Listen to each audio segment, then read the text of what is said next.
Good morning, guys. Uncle Jesse here. Had a couple questions.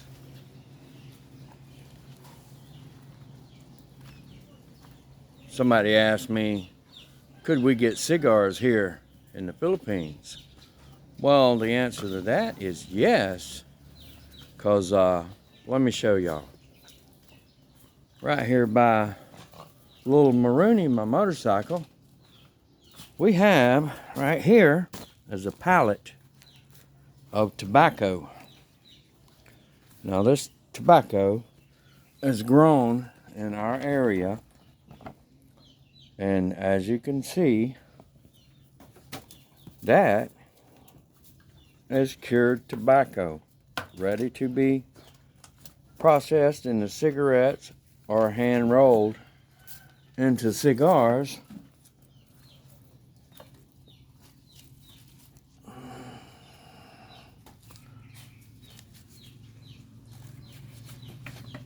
Let's see here if I can open up this leaf. There we go.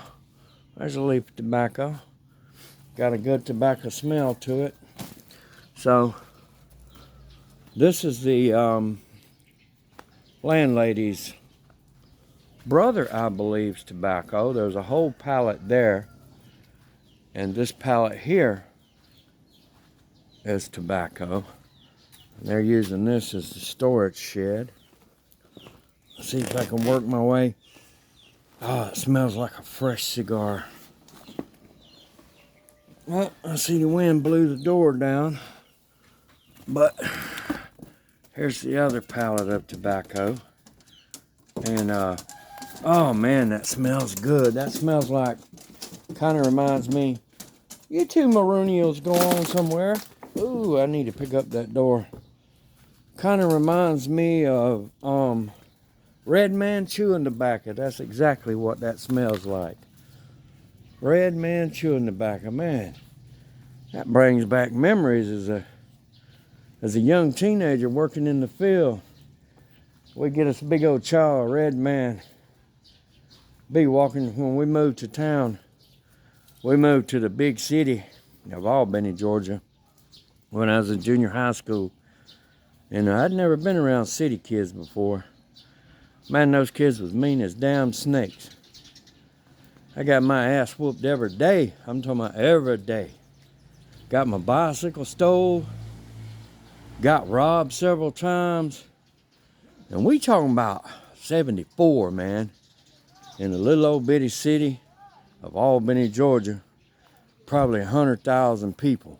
Probably not even that. Maybe at that time it was 80,000. Now it's about 170,000. And it's really rough. I believe it was back, I don't know, it's been quite a while, 10, 15, 20 years ago. They deemed Albany, Georgia, murder capital of the world. And you believe that shit? Yeah, you gotta love the Philippines, folks. This area is really quiet. People are really good, really friendly. And when you grow up in the country like I did, from just poor, middle class, poor country folks, raising a family on a small farm, you know, and you see the times that America's getting in now. Ain't no way in hell I'd live in any city in America. Now, the city here is fun to visit. It's really safe. You really don't have any problem during the day. But, you know, as with any country, don't venture out too much at night. I mean, not that it's not safe here. Just stay in well-lit areas. Go where there's a lot of people. And you might run into a snatcher, which will, like, I was in Cebu with my Russian buddy Dimitri, and we were bar hopping. And snatcher snatched my brand new ball cap off, which wasn't no big deal. I turned around and hollered, "Happy birthday, MF," and laughed and walked on off. I was some little kid, and But you just got to be careful all over the world. And I was watching a video of some guy. He's a traveler, and he was in Washington, D.C. Now, that is one damn place I don't even want to visit there. It's too dangerous. I got me some watermelons planted over here. They never did finish this house. I'm not sure what the deal is with the family here that owns this property. I rented this property. One of my other subscribers asked, how much was a house going for like this? Well, we got an agreement for 2 years on this house, and that's 200. All right, let me get my mind together. It's early in the morning here. That's 2,500 pesos a month rent, which is between 45 and 50 US dollars, depending on the exchange rate.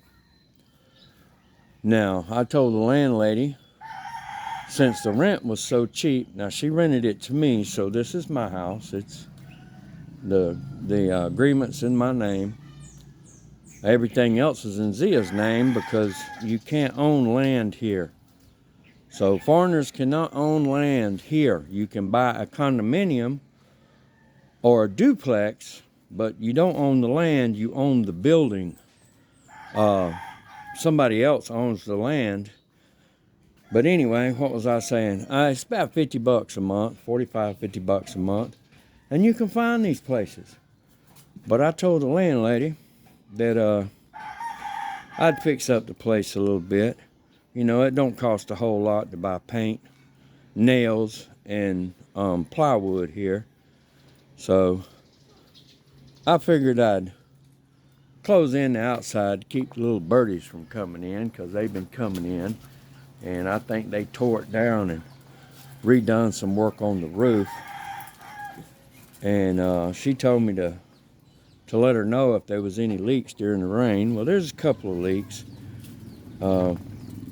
What they did was they used nails to nail this roof on, and instead of screws. And if they'd have used the tech screws to screw this roof on, or to re-screw this roof on, after they replaced a bunch of rotten boards, they still got some rotten boards that need to be replaced. But a little bit of paint, a little bit of plywood, a couple of boards, ain't no big deal. We're still working on the other apartment over there, and we've been doing it slowly, because we don't want to borrow a bunch of money. We don't want to borrow no money. We don't want to be in debt. And it takes time to build stuff when you're paying cash and you're retired. Getting that big, wonderful government check, you know, from working all your life. But all them bad guys out there, you know, they talk a lot of smack, but there ain't nothing they can do. I got my 13A permanent residence visa. Me and Zia's been married 2 years now. I've been in the Philippines 5 years. Ain't had no trouble with nobody. The only trouble I've had is from the likes of Mike's. Philippines Journey, which he's in his mama's backyard, claims to be Filipino. He's not. He's Mexican-Cuban mix. Then old Frank Bagdiglio, the big P diddler. I don't know what's wrong. He's just an old nasty bastard. Then there's a couple of them. Mogman, Andy Omar. I heard they all apologize for their transgressions talking about me in their live videos. But, you know, do it in a live. Well, you know, do a sincere video. Apologize. But they're not going to do it because they're still being nasty. Mike's made 4 or 5 more videos about me, telling lies, stealing my clips, which, you know, I'm not going to go spend a bunch of damn money for a lawyer and sue his ass because he don't own anything anyway. You Prius driving little prick. But that's the way it is in YouTube Wonderland. So I hope everybody enjoys this video. And one of my neighbor ladies, real good people around here. Good morning, sir. And I don't want to film them too much and bother them too much. They're quiet, wonderful people here. And you just gotta love it, you know. I can leave my doors unlocked, walk around the neighborhood. Of course, my dogs is gonna follow me. Can't keep them in the pen. They'll get out. They'll jump the fence. The neighbor, he's over there working on something. I don't know if y'all can see him. Good morning. I don't think he understands me. He's busy anyway. But yeah, just have to overlook the nasty folks. Jealous. I don't know what the problem is. A lot of people get a kick out of that drama. I don't care a whole lot for it. I'm kind of a loner. Always have been a loner. My brothers and sisters were grown and married by the time I was 6 years old, 6, 7 years old. I barely remember my sister being at home, and I really don't remember my brothers being at home at all. So, you know, that was back during Vietnam. Both my brothers was in Vietnam, and I was raised like an only child because I was the baby. And yeah, everybody said I was a spoiled, rotten little bastard, and you looking at him. Mean as a snake, and hot as corn whiskey. Yeah, boy, hell. Anyway, but that's life in the Philippines, fellas. Got coconut trees going on here. Got plenty of bananas. We got pomelo. Now, this is different from the pomelo tree we have in Tarlock. This one is it's like a pink grapefruit. It's similar to a grapefruit, but this is a pink pomelo. The meat's pink on the inside. And my wife, Thea, says, here's another one over here. If this damn thing will quit blurring. Here's another little pomelo tree here. And it's a small tree. I mean, this tree can't be more than 5 years old. And they produce year-round. I mean, this is a citrus tree that produces year-round, and it's similar to a grapefruit. You can eat it just like a grapefruit.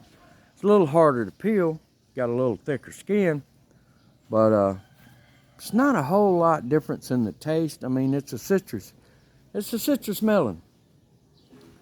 But she says the pink ones are native to Luzon, and the one we have in Tarlock in the yard is a white one. It's like a white grapefruit, but it's a white pomelo. The meat is white on the inside, or a clear color. But y'all know what I'm talking about. You guys, you country boys know what I'm talking about. But she says the white ones come from the Visayas. So that's something I didn't know. She said the pink ones are mostly native around here. And she said that white tree in Tarlock, where the family house is, where we're building the apartment, come from the Visayas because her dad's Visayan. Zia's father is Visayan. And her mother's side is Eta and Ilocano. So that's 3 of the tribes that are clans that we know my wife is. And just like us in America, we all mixed up in this world today. So many travelers and conquerors. But that's my thought for today. And I had the question of the cigars, and yeah, we're in the area that grows some of the best tobacco in the world. And somebody asked me, what could they rent a house like this for? You can find them all over the Philippines. Overstay Road rented one for, I think, $35 or $45 a month. But it was a little one-room apartment close to the beach. And, you know, he just had his girl, and that was fine. That was good. And, you know, this is a 3-bedroom house with a good sized little yard. And, but the family that owns this property lives, I don't know if you can see it. Let me walk over here. I'll show you the roof of their house. They live across the street. But I don't know if you can see it from here. You can see it from back here. Let's walk back here again. And I'll show you the roof of their house. They got a nice, I'd call it a mansion, being the country boy where I'm from, because I grew up in a 3-bedroom house almost exactly this size. But yeah, you see that roof right there sticking up? That's their mansion. And that roof right there, that's their mansion. And they worked abroad. I'm not sure what kind of business they're in. I try not to delve in other people's businesses, but they worked abroad and apparently have wealth. They have big influence in this area that we're in. And I was told if I had any problems, just to come, don't say anything to anybody, just come talk to them and they would take care of it. So, you know, there's good people everywhere. I ain't had no problems. We've been here a few weeks and my dogs is enjoying it. What are you two Maroonians doing, huh? You fat girls. Y'all a couple of fat girls. But hope y'all enjoyed this little video. Y'all be good to one another. Good day.